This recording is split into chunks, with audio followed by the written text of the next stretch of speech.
সুপ্রিয় দর্শক, আপনারা দেখছেন এমএসডি ইউটিউব চ্যানেল। চলে আসলাম এইমাত্র পাওয়া আগামীকাল 24 ঘন্টায় খুবই গুরুত্বপূর্ণ ঝড় বৃষ্টি, নিম্নচাপ, মেঘ বৃষ্টি, শিলাবৃষ্টি, কালবৈশাখী ঝড় এবং আবহাওয়ার খবর নিয়ে দর্শক আজকে ভিডিওতে জানিয়ে দেবো বাংলাদেশে আবহাওয়া কেমন থাকার সম্ভাবনা রয়েছে এবং আরও জানিয়ে দেবো পশ্চিমবঙ্গে আবহাওয়া কেমন থাকার সম্ভাবনা রয়েছে।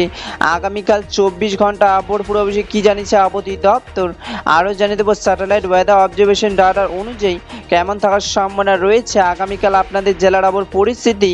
তাই প্রিয় দর্শক, ঝটপটে ভিডিওটিকে লাইক দিয়ে চ্যানেলটিকে সাবস্ক্রাইব করে পাশে থাকা বেল আইকনটি অন করে দিন এবং কমেন্টে জানিয়ে দিন আপনি কোন জেলা থেকে আজকের আমাদের খবরটি দেখছেন এবং এই মুহূর্তে আপনাদের জেলার আবহাওয়ার পরিস্থিতি কেমন।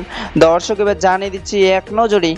দর্শক এবার সরাসরি চলে আসলাম মেঘ বিশেষতায় পুরো চিত্রে এবং এই মুহূর্তে দেখতে পাচ্ছি আজ এবং আগামীকাল 24 ঘন্টায় বাংলাদেশে 8 বিভাগের 64 জেলা আকাশ মেঘলা থাকার সম্ভাবনা রয়েছে।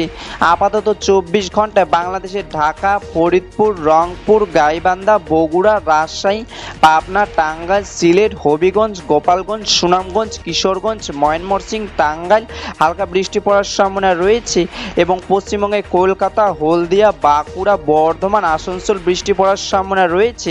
26শে মে 2026 মঙ্গলবারে আবার খবর। ধন্যবাদ।